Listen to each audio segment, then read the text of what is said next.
Por primera vez en 30 años y desde su creación, la Auditoría General de la Nación realizó un informe sobre un préstamo del Fondo Monetario Internacional. Este se originó en un acuerdo stand-by firmado en junio del 2018 por un monto de casi 57.000 millones de dólares. El mismo fue modificado en octubre de ese año, permitiendo aplicar los fondos del préstamo a gastos presupuestarios en general. El acuerdo fue firmado por el ministro de Hacienda y el presidente del Banco Central. Pero, ¿por qué es tan importante esta auditoría? Porque se trató de un préstamo extraordinario y excepcionalmente alto.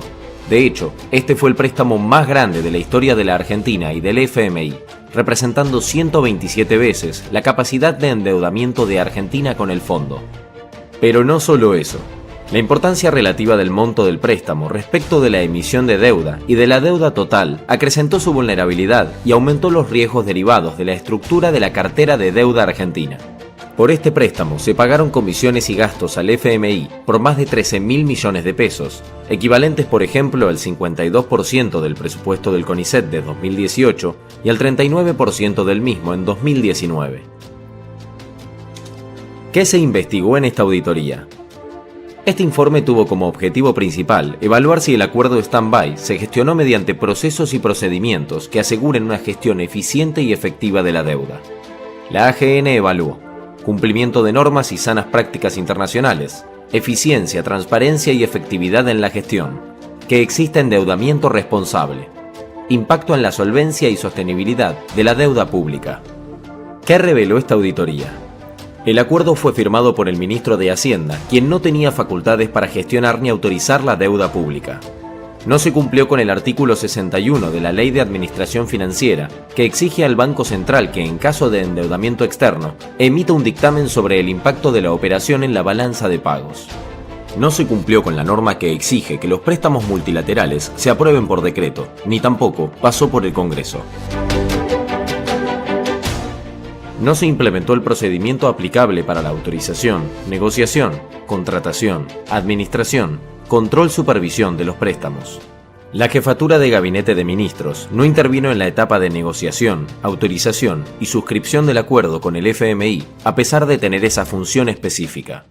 Tampoco intervinieron las áreas técnicas específicas, en especial el Ministerio de Finanzas, que debía gestionar la deuda.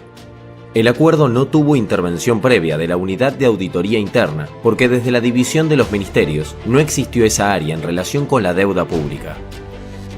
No se pudo encontrar el documento definitivo del acuerdo, dado que existen múltiples versiones del texto del stand-by. El dictamen jurídico se emitió fuera de término y se basó en una norma que no estaba vigente al momento del acuerdo.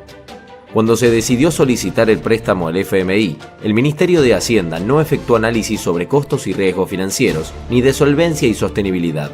El proceso de gestión no fue efectivo ni eficiente para rendir cuentas y asegurar la transparencia y el control en el uso de los fondos. Se observaron inconsistencias en los totales informados para 2018 y 2019 en relación con los montos de moneda extranjera subastados provenientes del préstamo del FMI. Casi el 30% de los desembolsos del FMI se usaron para financiar la salida de capitales financieros, en tanto el auditado informó que el 71% se usó para cancelar la deuda. Durante el periodo del acuerdo se observó una salida de capitales considerable y continua. La implementación de las medidas para evitarla fue tardía. Las condiciones relacionadas a moneda, monto y plazo del acuerdo con el FMI aumentaron el riesgo de insostenibilidad de la deuda. En el año 2018, el indicador deuda PBI se incrementó y llegó a representar 84,8% del PBI, valor superado en 2019, cuando alcanzó el 89,4%. Pero entonces, ¿la gestión del préstamo con el FMI fue eficiente y efectiva? La respuesta es no. Los procesos y procedimientos relacionados al préstamo no aseguraron la eficiencia y la efectividad en la gestión de la deuda, provocando incumplimientos legales, afectando la prudencia en la administración del endeudamiento y vulnerando la adecuada supervisión del financiamiento. El auditado tomó decisiones sin contar con la debida información en cuanto al costo y riesgo asumidos, impactando en la solvencia y sostenibilidad de la deuda pública.